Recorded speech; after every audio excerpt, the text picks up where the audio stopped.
Hello friends, आज मु आपण मानक पई नै कि आछि आ गोटे नुआ रेसिपी। आज बनैबा भेज पलव। शीत दिन हबो, मार्केट रे सब वेजिटेबल मिलुथबो। घर जदि भेज पलव बनबनी बिल्कुल भी भल लागिबनी। मु एठे भेज पलव बनैबा पई बासमती राइस गोटे बाउलटे नैची। सब जिनस मेजरमेंट हिसाब रे मु नैची, आपण माने भी मेजरमेंट हिसाब रे ही नियंतु।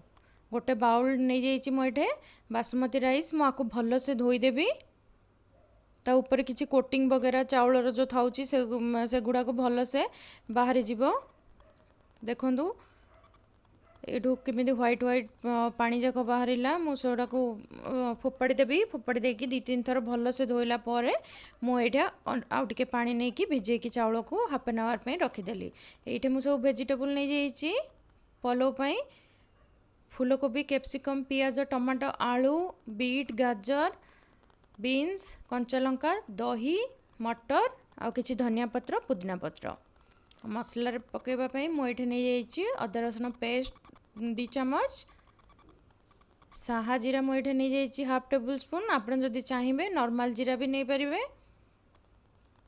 एठे मु गोटा मसला नै जाइची दालचीनी, अनासी फूल, गुजराती, लवंग, गोलमरीच, तेजपत्र सबू। एठे लुण नहीं जाइए स्वाद अनुसार। एठे मु हाफ टेबल स्पून भी कम हलदी गुंड नहीं। आप चाहिए स्किप करें। लंका गुंड मुझे नहीं जाइए हाफ टेबल स्पून।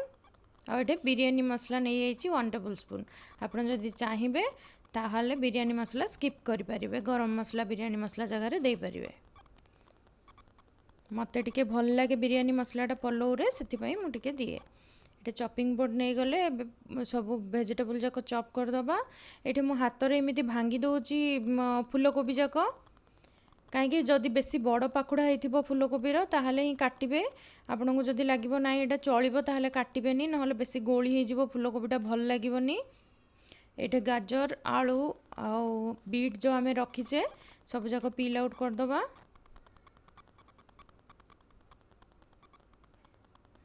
भल से ये सब पील आउट कला परे आमे सब परिबा जाक भल से काटिदबा। जल्दी भी काटी ही जीवो परिबा। देखो जितेबले भी आपण पलव बनइबे परिबा गुड़ाक आपण सब बेले लंबा लंबा करिकी बड़ बड़ साइज रो काटिबे। छोट साइज रो काटिबेनी, नहले गुली ही जीवो परिबाटा। बिल्कुल भी परिबार टेस्टटा पलव रे आसीबनी। मु सब परिबा को एमिति बड़ साइज रो करिकी काटुची। आपण माने देखंतु, आपण माने भी एमिति काटिबे। मु बीन्स को जस्ट हाथ रे एमिति भांगी पके दीची। मु काटिनी बीन्स को। टमाटो को भी आपण माने लंबा ही करिकी काटिबे। आपण मानको जदि मो चैनल भल लागुची ताहले लाइक, कमेंट, शेयर निश्चय करंतु। आ मो चैनल को अधिक रु अधिक सब्सक्राइब और शेयर करंतु। पाखरे थिबा बेल आइकन को निश्चय प्रेस करंतु, ताकि मु जो जो नुआ वीडियो अपलोड करबी फटाफट आपण मानक पाखको आसीबो। मो कोन रेसिपी अपलोड करिची आपण माने जानि परिबे। देखिकी आपण घरे बनै परिबे। बहुत ही इजी ट्रिक रे मु सब रेसिपी बनाऊँगी। घरे थिबा जिनस रे ही मु बनै दउची सब रेसिपी। जो दिन किसी बनैबा पई इच्छा हेनी, घरे सब वेजिटेबल थिबो, से दिन आपण माने आराम से पलव बनै कि खाई परिबे। बेसी टाइम भी लागिबोनी पलवटा बनैबा पई। आपण मानकर कमेंट आसुची एते सब मते बहुत भल लागुची। आपण मानको आउ कोन कोन रेसिपी दरकार मते कमेंट रे आपण माने कहंतु। मु चेष्टा करिबी आपण मानन पई सब रेसिपी नुआ नुआ स्टाइल रो आउ बहुत इजी प्रोसेस रे करबा पई। एठे मु गोटे बड़ बाउल नै जाइची। एबे हमें जो काटिकी रखिथिले परिबा सेटा मेरिनेट कर दबा। दहीटा मु एठे नै गली। अदा रसुण पेस्ट एठे हाफ टेबल स्पून नै गली। किछि लूण नै गली। हळदी गोटे पिंचटे नै गली। लंका गुंड भी नै गली। मु टिके बिरियानी मसला जो रखी ताठू नहीं गली मु हाफ टेबल स्पून टू भी कम। टा भल से गोले देली। भल से मिक्स कला परे एबे जहाँ वेजिटेबल आमे रखीचे सब वेजिटेबल जाक पके दबा ता दही मिक्सचर भितर। दही मिक्सचर भितर वेजिटेबल जाक पकेला परे ମୁଁ ଅଳ୍ପ ହିଁ ତାହିଁରେ ପିଆଜ ଦେଇଛି, ଗୋଟେ ଫାଳ ପିଆଜ ଦେଇଛି, ବେଶୀ ପିଆଜ ଦେଇନି। ମୁଁ କଞ୍ଚାଲଙ୍କା ହାତରେ ଭାଙ୍ଗିକି ପକାଇ ଦେଉଛି। ମୋର କଞ୍ଚାଲଙ୍କା ଏଇଟା ବିଲକୁଲ ରାଗ ନାହିଁ, ନର୍ମାଲ କଞ୍ଚାଲଙ୍କା ପୁରା, ସେଥିପାଇଁ ମୁଁ ଦୁଇଟା ପକାଇଛି। ଆପଣ ରାଗ ଦେଖିକି ପକାଇବେ, ମୁଁ ଦୁଇଟା ପକାଇଛି ବୋଲି ଆପଣ ଦୁଇଟା ପକାଇ ଦେବେନି, କାହିଁ ରାଗ ଥିଲେ ଛୋଟ ଛୁଆ ଘରେ ଥିଲେ ସେମାନେ ଖାଇପାରିବେନି। ଭଲସେ ଆକୁ ମିକ୍ସ କରିଦେଲି, ଆକୁ ବି ଅଧଘଣ୍ଟା ମୁଁ ରେଷ୍ଟ ହେବା ପାଇଁ ଛାଡ଼ିଦେବି, ମ୍ୟାରିନେଟ୍ ହେବା ପାଇଁ। ଏବେ ମୁଁ ଗୋଟେ କୁକର ନେଇଗଲି, ଆଜି କୁକରରେ ବନେଇବା ପଲଉ। କୁକରରେ ମୁଁ ଏବେ ତେଲକୁ ଗରମ କରିଦେବି। ମୁଁ ଗ୍ୟାସକୁ ଚାଲୁ କରିଦେଇଛି, ଆକୁ ଗରମ କରିଦେଲି। ଭଲସେ ଟିକେ ଗରମ ହେଇଗଲା ପରେ ତେଲ, ଆମେ ଯେଉଁ କାଜୁ କିସମିସ୍ ମୁଁ ରଖିଛି, ମୁଁ ଭୁଲି ଯାଇଥିଲି ସେଇଟା ଆପଣମାନଙ୍କୁ ଦେଖାଇବା ପାଇଁ। କାଜୁ କିସମିସ୍ ମୁଁ ଏଠି ରଖିଛି, ମୁଁ ଆକୁ ଭଲସେ ଫ୍ରାଏ କରିଦେବି। ଫ୍ରାଏ କରିକି ମୁଁ ଆକୁ କାଢ଼ିଦେବି। ଆଉ ଦେହରେ ବେଶୀ ଦେବେନି, ଜଷ୍ଟ ଫ୍ରାଏ କରିକିରି ହାଲକାରେ କାଢ଼ିଦେବେ, କାହିଁକି ଏ ଭିତରେ ମସଲା ଫସଲା ସବୁ ବନିବ। ଯଦି ଆମେ ରଖିବା କାଜୁ କିସମିସ୍କୁ ତାହେଲେ କାଜୁ କିସମିସ୍ ଜଳିଯିବ ଆମର, ବେଶୀ ଟାଇମ୍ କାଜୁ କିସମିସ୍ ରହିବନି ଗରମ ତେଲରେ। ଏଇଟା ମୁଁ ସାହା ଜିରା ଯେଉଁ ରଖିଥିଲି ସେଇଟା ପକାଇଦେଲି, ଗରମ ମସଲା ସବୁ ପକାଇଦେଲି। ତାପରେ ମୁଁ ଏଠି ଭଲସେ ଟିକେ ତାକୁ ଭାଜି ନେଲି। ପିଆଜ ପକାଇଦେଲି ମୁଁ ଏଠି। ମୁଁ ଗୋଟେ ସାଇଡ଼୍ରେ ଅଦା ରସୁଣ ପେଷ୍ଟ ପକାଇଦେବି, ତାହେଲେ ଜଲ୍ଦି ହେଇଯିବ, ବେଶୀ ଟାଇମ୍ ଆମର ନଷ୍ଟ ହେବନି। ଗୋଟେ ସାଇଡ଼୍ରେ ମୁଁ ଅଦା ରସୁଣ ପେଷ୍ଟକୁ ଫ୍ରାଏ କରିବି, ଗୋଟେ ସାଇଡ଼୍ରେ ପିଆଜକୁ ଫ୍ରାଏ କରିବି। ପିଆଜ ପଲଉରେ ବେଶୀ ଫ୍ରାଏ କରିବା ଦରକାର ନାହିଁ, ହାଫ୍ ଫ୍ରାଏ କଲା ପରେ ହିଁ ତାହିଁରେ ମୁଁ ଟମାଟୋ ଦେଇଦେବି। ଦେଖନ୍ତୁ ମୋ ପିଆଜ ଏଠି ସଫ୍ଟ ହେଇକି ହାଫ୍ ଫ୍ରାଏ ହେଇଗଲା, ମୁଁ ଏଠି ଟମାଟୋ ଦେଇଦେଲି। ଆମେ ଯେତେବେଳେ ବିରିୟାନୀ ବନେଇବା ସେତେବେଳେ ଆମକୁ ପିଆଜକୁ ପୁରା ବ୍ରାଉନ୍ କରିକି ଭାଜିବା ପାଇଁ ଦରକାର।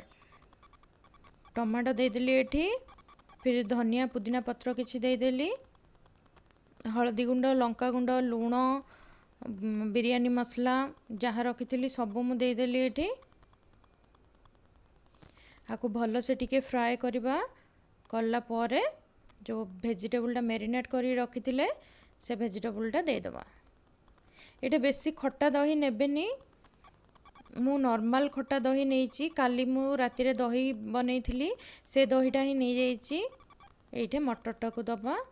ମୁଁ ଆଗରୁ ମଟରଟା ମ୍ୟାରିନେଟ୍ କରିନଥିଲି, କାହିଁକି ମଟରଟା ମ୍ୟାରିନେଟ୍ କଲେ ଏତେ ଖାସ୍ ଲାଗେନି। ଏଇଠି ମୁଁ ତାକୁ 15-20 ମିନିଟ୍ ଦେଇଦେଲି ସିଝିବା ପାଇଁ। ଏଠି ମୁଁ ଚାଉଳକୁ ଭଲସେ ଛାଣିଦେଲି, ଯେଉଁ ଚାଉଳକୁ ଭିଜେଇକି ଆମେ ରଖିଥିଲେ। ଏ ଦେଖନ୍ତୁ ମୋର ଏଠି ହେଇଗଲାଣି ପୁରା, ମୋର ଭେଜିଟେବୁଲଟା ପୁରା ଫ୍ରାଏ ହେଇଗଲାଣି ଏଠି। ଏବେ ଚାଉଳଟାକୁ ଦେଇଦେବା। ଚାଉଳଟା ଦେଲା ପରେ ଏଠି ମୁଁ ଆଉ କିଛି ବିରିୟାନୀ ମସଲା ରଖିଥିଲି ଦେଇଦେବି, କାଜୁ କିସମିସ୍ଟା ଦେଇଦେବି। ବିରିୟାନୀ ମସଲା ବି ମୁଁ ଏଠି କିଛି ରଖିଥିଲି, ଧନିଆ ପୁଦିନା ପତ୍ର ବି ରଖିଛି, ସେଇଟା ବି ପକାଇଦେଲି। ଭଲସେ ଧନିଆ ପୁଦିନା ପତ୍ର, ବିରିୟାନୀ ମସଲା, କିଛି ଗରମ ମସଲା ବି ମୁଁ ଏଠି ଦେଇଦେଲି। ଦେଇକି ଭଲସେ ସବୁ ମସଲା ଦେଲା ପରେ ମୁଁ ଏଠି ଭଲସେ ଆକୁ ଗୋଳେଇଦେଲି। ଗୋଳେଇଲା ବେଳେ ହାଲକା ହାଲକା ଗୋଳେଇବେ, ନହେଲେ ଚାଉଳଟା ଏବେ ଆମର ଭିଜିକି ଥିଲା, ଭାଙ୍ଗିଯିବ ସବୁ ଚାଉଳ ଯାକ, ଫିର୍ ଭଲ ଲାଗିବନି। ଏଇଠି ମୁଁ ଦେଖନ୍ତୁ ଏ ବାଉଲରେ ମୁଁ ଗୋଟେ ବାଉଲ୍ ନେଇଥିଲି ଚାଉଳ, ମୁଁ 2ଟା ବାଉଲ୍ ପାଣି ଦେଇଛି। ଆପଣମାନେ ବି ଠିକ୍ ମେଜରମେଣ୍ଟରେ ହିଁ ଦେବେ, ନହେଲେ ଭଲ ଲାଗିବନି, ପଲଉ ପାଣି ପାଣି ହେଇଯିବ। এটা ଦେଲା ପରେ ଆପଣ ଗୋଟେ ହିଁ ହୁଇସିଲ୍ ଦେବେ। ମୁଁ ଏବେ ପ୍ରେସର କୁକର ଲିଡ୍ ବନ୍ଦ କରିଦେଲି, ମୁଁ ଗୋଟେ ହିଁ ହୁଇସିଲ୍ ଦେବି ଏବେ, ବେଶୀ ହୁଇସିଲ୍ ଦେବେନି, ନହେଲେ ପଲଉର ରାଇସ୍ଟା ଆମେ ଭିଜେଇକି ରଖିଥିଲେ ସିଝିଯିବ, ବିଲକୁଲ ବି ଭଲ ଲାଗିବନି। ଗୋଟେ ହୁଇସିଲ୍ ଦେଲା ପରେ ତାର ଗରମଟା ପ୍ରେସରଟା ରିଲିଜ୍ ହେଲା ପରେ ଆମେ ଏଠି ଦେଖନ୍ତୁ, ମୁଁ ଆପଣମାନଙ୍କୁ ଦେଖାଉଛି କେମିତି ବନିଛି ମୋ ପଲଉଟା।